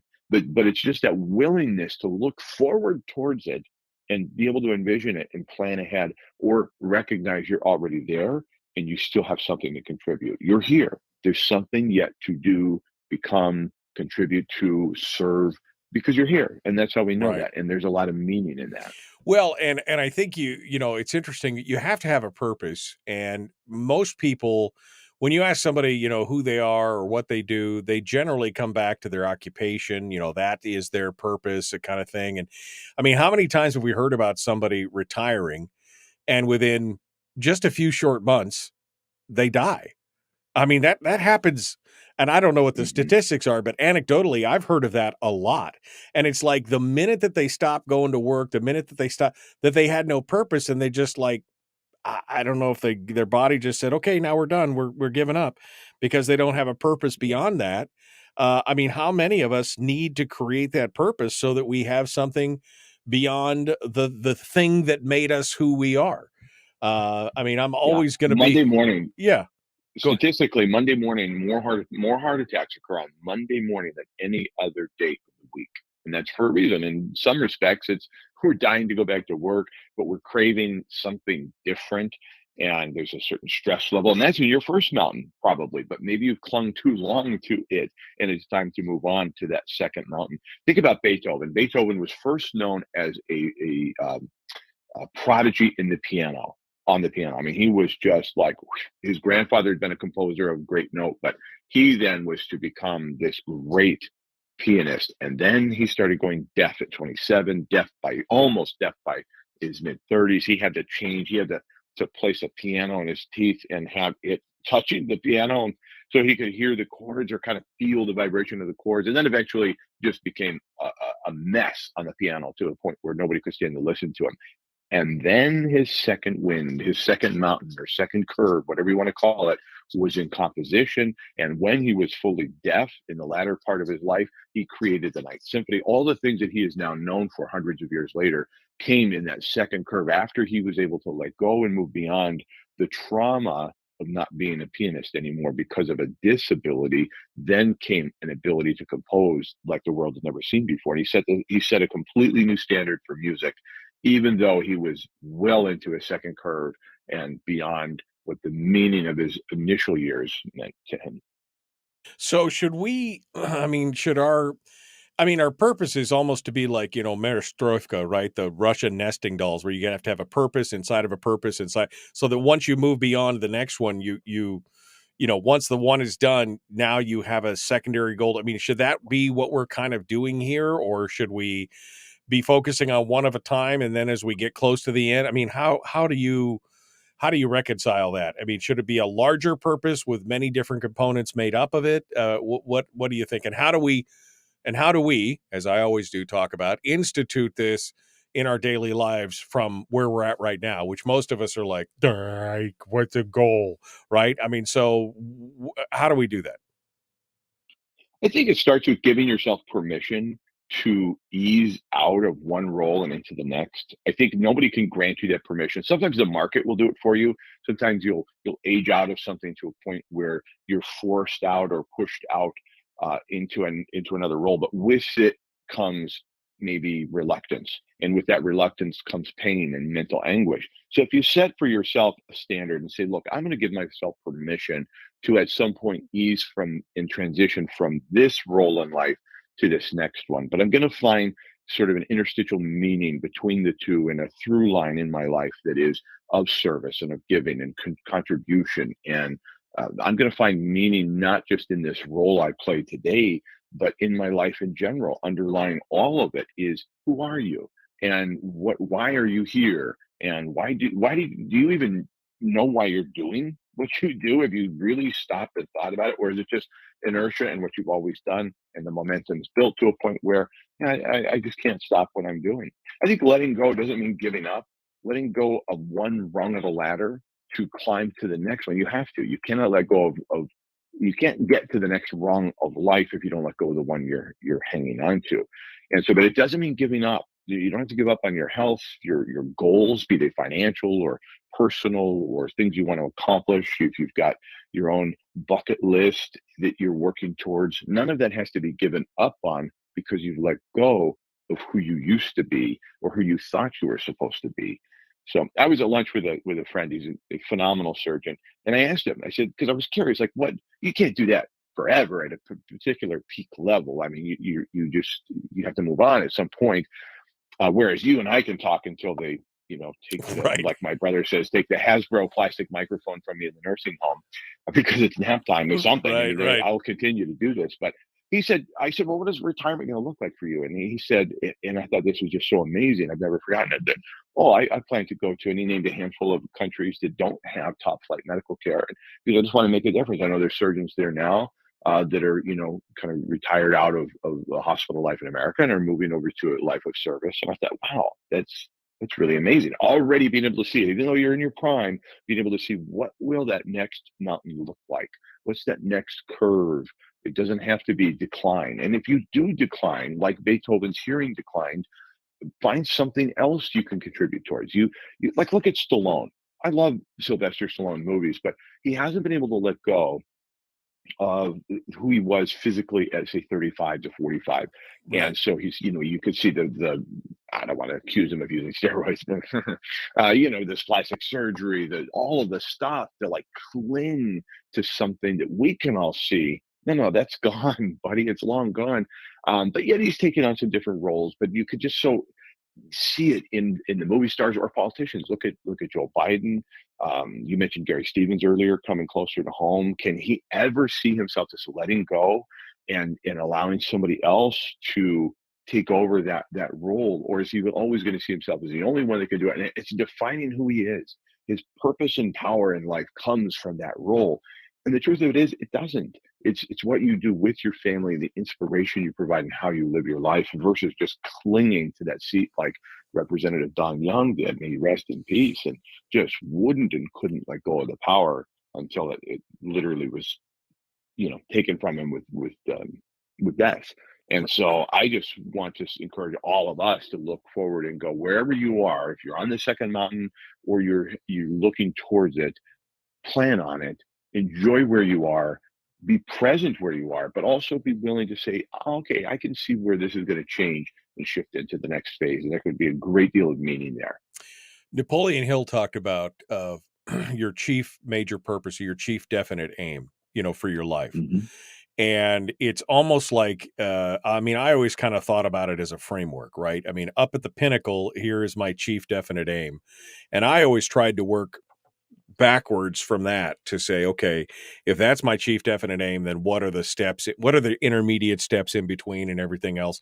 And like you said, I mean, I chose a profession where essentially I can do this until I either lose my voice or die. You know, I could talk all day long. It's not a big deal. I could perform, I could do whatever. That's, you know, that could be into my 80s or 90s if I, you know, God bless that I live that long. But you know, there are other people, like you said, that have physicality, or surgeons with their hands, and maybe they get the tremors or whatever.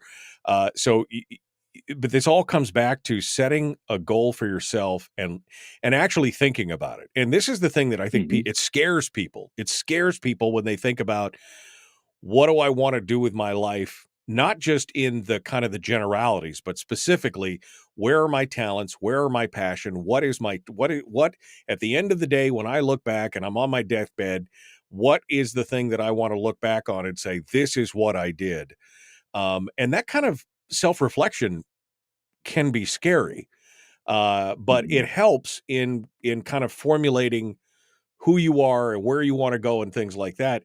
It's imperative that we do that kind of self-reflection, right? I agree. And recognizing that you were born on purpose and with a purpose. And it doesn't mean that if you don't find deep meaning in the work that you're doing currently, that you should quit and go on a walkabout or a sojourn and follow the Camino Trail until you find some epiphany. It's merely an understanding that you've got something to contribute. You're not here on accident. You're not played out wherever you are. You've got something left, or you wouldn't be here. And that contribution can come in the form of maybe it's conversations, maybe it's service, public service or civil service, or something you can do and contribute.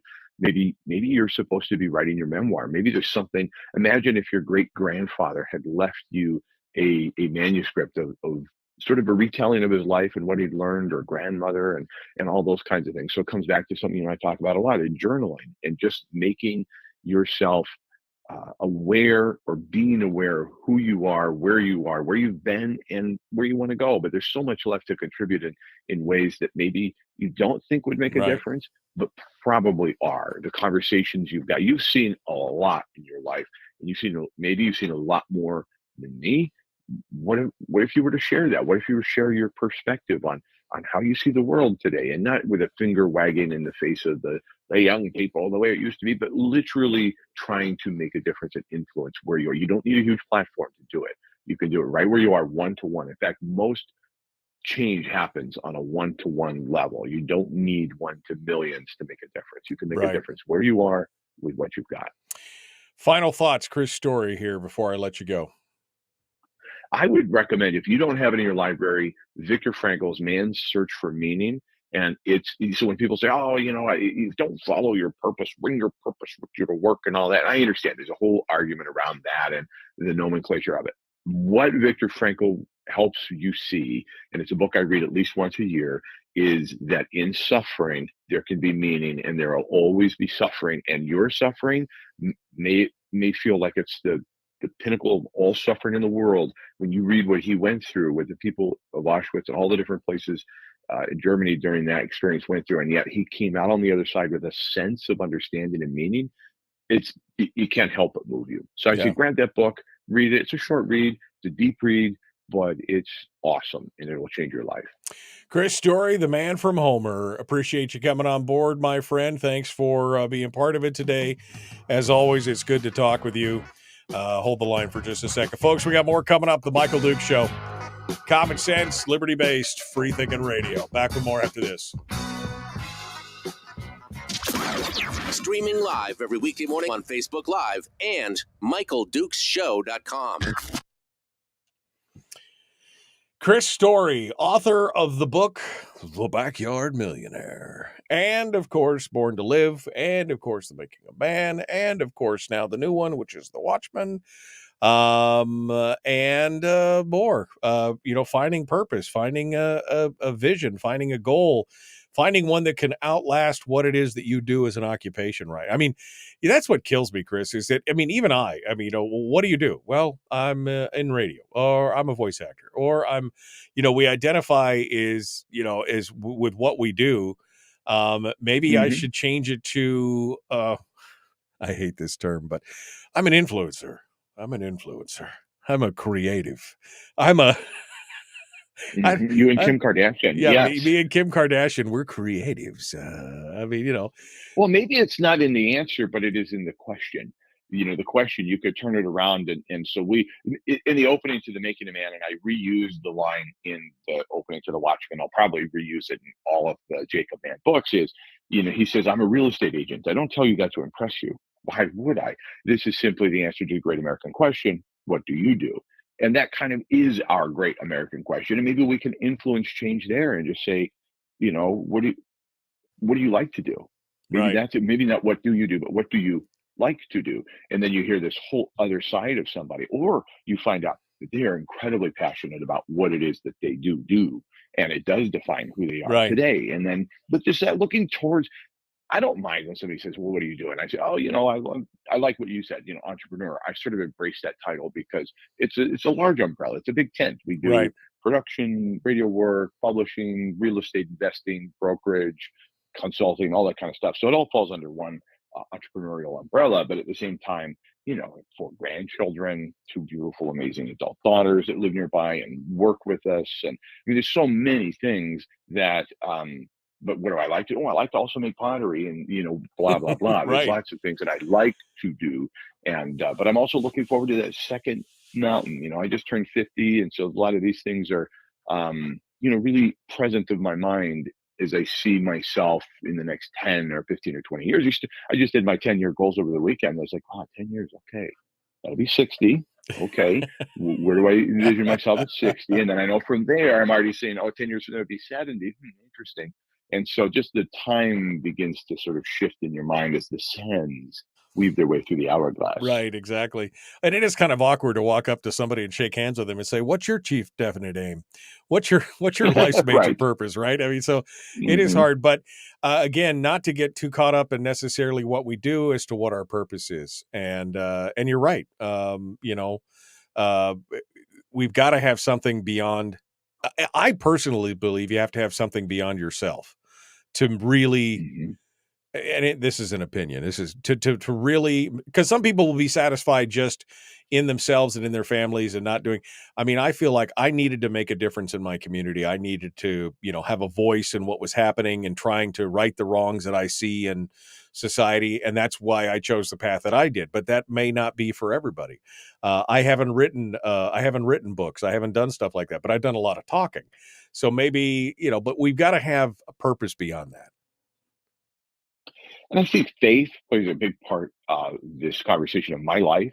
And there's nothing to say that you have to have the same faith as me, that you need to identify as a Christian, or you need to identify as, whatever your background or theological experience is. However, it is really interesting to about there being nothing that provides meaning in your life, provides comfort in your life, that there's nothing where they're not part of some greater experience or whole. Or I love what Wayne Dyer said about the apple pie. He handed somebody a piece of pie and said, where did this come from?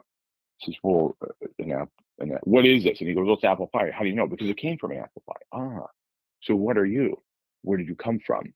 And you are from something greater, something outside of our known quantifiable experience. And having faith in that is really rewarding. And I think a deep part of meaning in my life. Michael. Yeah, no, I agree. I think it's important, and everything you bring here, my friend, you always bring me a little stability, and you bring me a little calm, and I appreciate that. And remind me that we need to be looking for that great purpose, that chief definite aim, or whatever it is that we want to call it, to move forward. Like I said, it's the anecdotal tale of people who retire and then die shortly thereafter, because it's like they've lost their way. And I don't ever want to be that way. I want to be going until the day I keel over, or hopefully just fall asleep quietly in my bed. One way or the other. I want to keep going up until that day. So, all right. Well, Chris Story, as always, my friend, you bring us good news, and I appreciate that. Thank you, Michael. Have a great rest of the show. I'll be listening. You bet, my friend. Thank you so much for coming on board. Chris Story, the man from Homer, doing what he does, uplifting others, which I think is part of his chief definite aim. And he does a great job at it, and I appreciate that. All right, well, here we go. I'm going to crack open the phone lines. It's hard to stay ranty after done with Chris, right? I mean,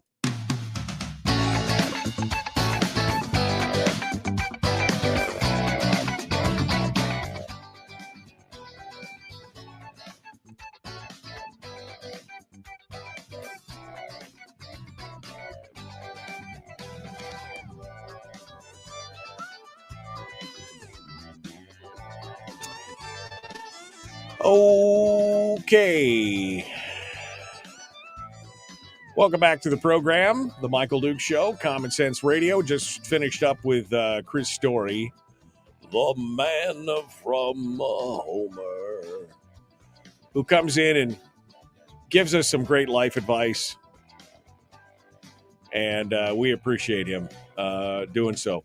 Although I will say that I guess my one complaint, if I had I don't have to complain, but I guess I'm going to, is that it's really hard when I had a really good rant on, and then I sit down with Chris, and then I get on the other side, and I'm like, I'm not feeling as ranty anymore.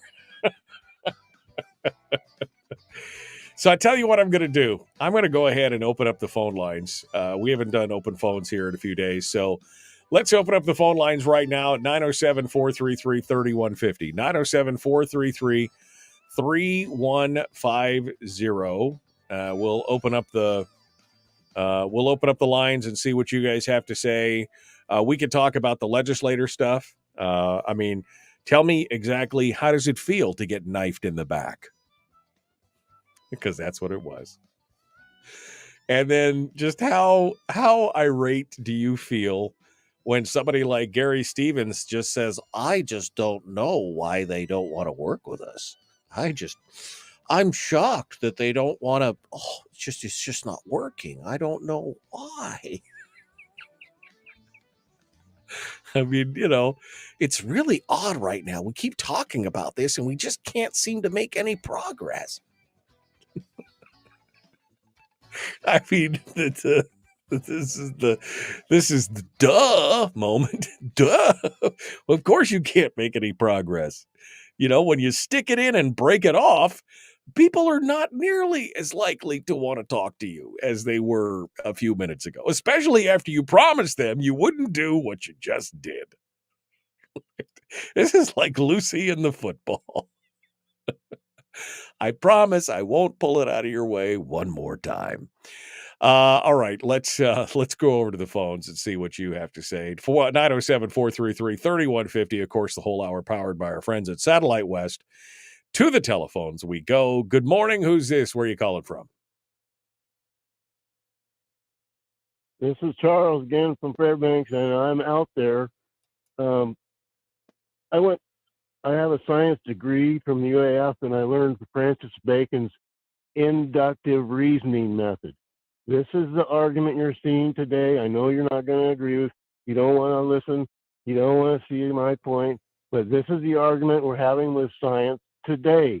They are arguing against the inductive reasoning method of Francis Bacon, and he is based on the regularity principle of the Bible. Now, there's a lot of reading there for you. The inductive reasoning, explain, I guess, deductive reasoning would, I guess, be making a logical leap. So what is inductive reasoning? It's the reverse of deductive. In inductive, you take many things and point it to one. In deductive, it's the opposite. You take one point and go to the many. It takes a lot of reading, and it takes a lot of metaphysics, and read some Francis Bacon essays. Read the Four Idols, Idols of the Theater, Idols of the Cave, just read one sentence that Francis Bacon ever wrote, and you can see why the people are making this argument. But and the regularity principle of the Bible is the basis of our differences. Okay.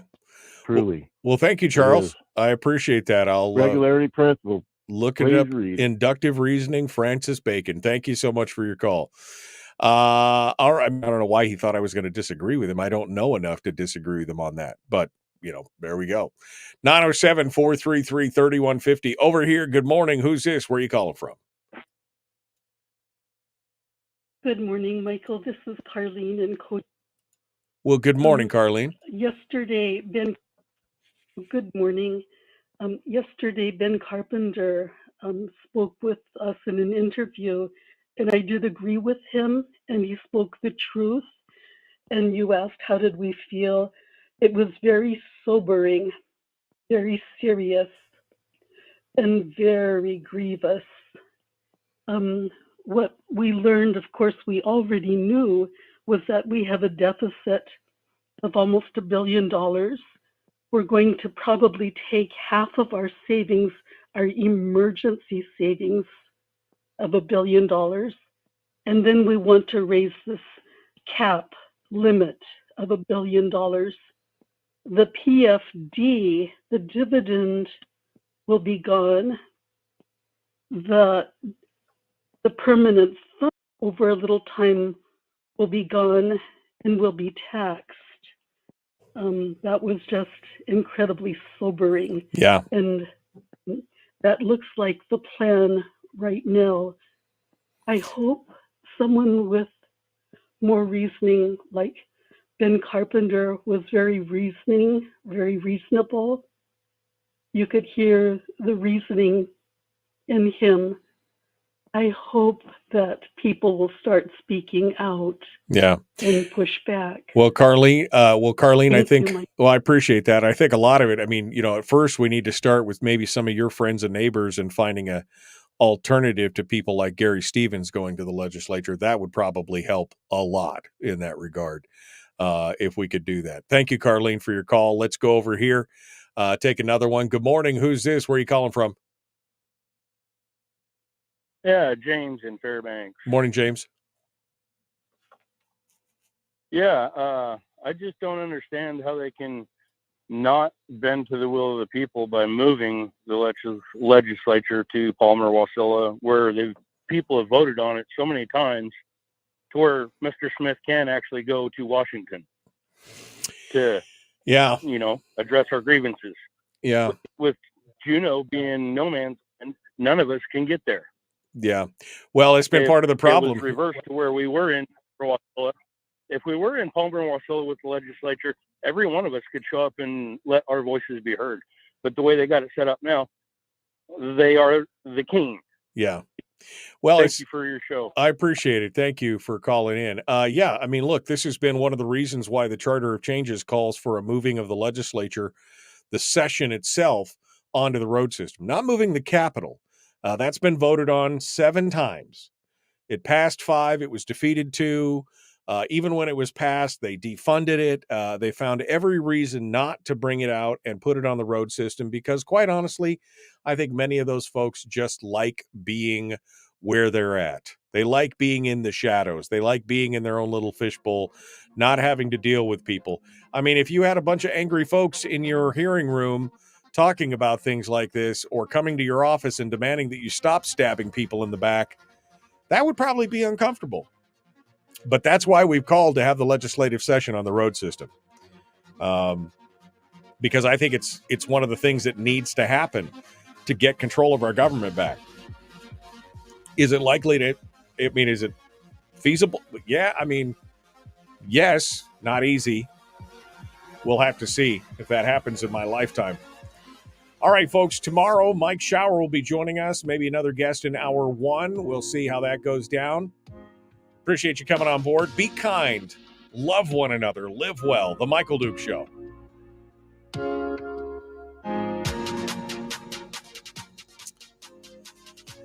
Okay, my friends. Well,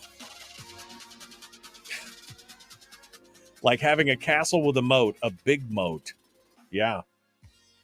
And didn't Carlene say she voted for Stutz? Yeah.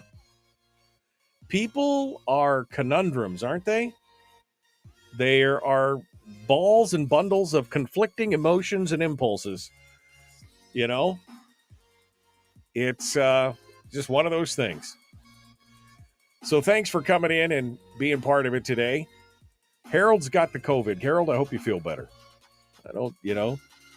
I had it one time for a day, and I feel I got over it, so I'm sure you will too.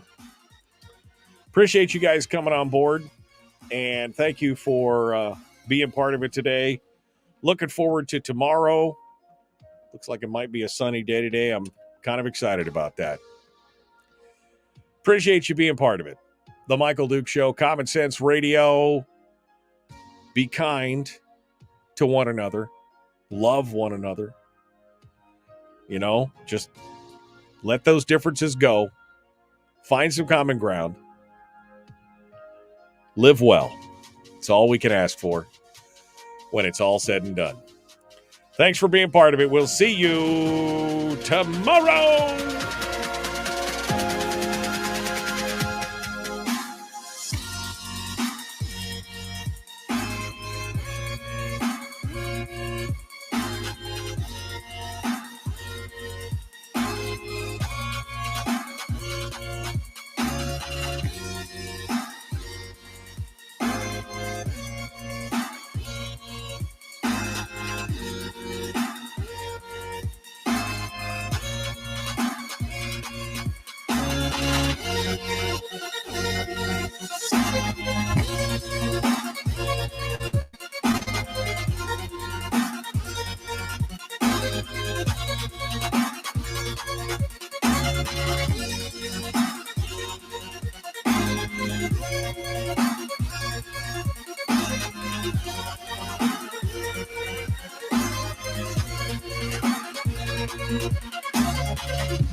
We've shed our terrestrial radio skin, and now we are slimy lizard internet people. It's the Michael Duke Show.